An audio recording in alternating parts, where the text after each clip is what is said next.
Angka kasus COVID-19 di Jawa Barat terus meningkat. Saat ini ada lebih dari 4.000 kasus aktif terjadi di Jawa Barat. Setiap hari rata-rata lebih dari 150 penambahan kasus terjadi selama 2 pekan terakhir. Jumlah pasien positif COVID-19 di Rumah Sakit Umum Daerah Al-Ihsan Provinsi Jawa Barat terus mengalami kenaikan sejak sepekan sebelum Lebaran. Sebelumnya rumah sakit rujukan ini hanya merawat sekitar 20-an pasien. Namun hingga Selasa 2 Mei total ada 39 pasien yang dirawat. Angka ini merupakan jumlah pasien tertinggi sepanjang 2023. 50% tempat tidur khusus pasien COVID-19 sudah terisi. Di kita itu sekarang yang normal ada 70, tapi kita sudah dipersiapkan lagi menjadi 82. Barangkali ada hal-hal yang tadi disampaikan, kita untuk antisipasi. Tergantung dilihat dari jumlah pasien yang kunjungan pasiennya. Kalau memang cukup meningkat ya kita bermanuver untuk persiapan ke arah pelayanan COVID.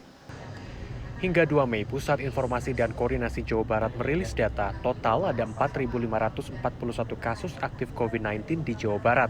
Kota Bandung menjadi penyumbang kasus terbanyak, yakni 800 kasus. Selama 2 pekan terakhir, rata-rata kenaikan jumlahnya lebih dari 150 kasus per hari.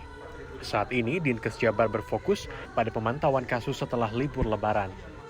Liburan ini saya rasa juga kita harus perlu lihat lagi, waspada lagi apakah meningkat sangat tajam atau tidak, karena kemarin kan ada Lebaran juga ya, ada arus mudik yang sangat luar biasa, kemudian pertemuan-pertemuan di daerah-daerah wisata ya, mungkin kita lihat lagi sih. Biasanya 2 minggu itu kan? Iya, betul. Epidemiolog Griffith University Diki Budiman menyebut kewaspadaan harus ditingkatkan, apalagi subvarian Omikron yakni XBB 116 atau Arcturus sudah ada di Indonesia. Varian ini memiliki gejala khas yakni mata keperahan dan terdapat kotoran. Selebihnya gejala yang ditimbulkan sama seperti demam, flu, batuk hingga nyeri tenggorokan. Jenis baru virus ini dapat menular lebih cepat, termasuk pada orang yang sudah melakukan vaksinasi lengkap. Efektivitas ini terjadi karena di spike proteinnya, di permukaan virus ini, dia memiliki katakanlah kait-kait yang lebih banyak. Sehingga ibarat kalau dia nempel di permukaan tubuh yang disebut dengan reseptor ACE2 namanya, itu nggak seperti dulu dia harus banyak jumlah virusnya baru bisa menginfeksi. Sekarang sedikit pun dia udah bisa nempel. Nah, ini kemampuan dia. Karena adanya mutasi gitu. Mutasi yang terus terjadi yang akhirnya memungkinkan dia makin pintar membangun diri sendiri. Dan itu adalah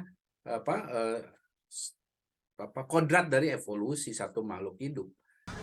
Karena itu, ia menyarankan agar masyarakat tetap menerapkan protokol kesehatan hingga melakukan vaksinasi lengkap COVID-19 untuk mengurangi risiko terpapar virus ini.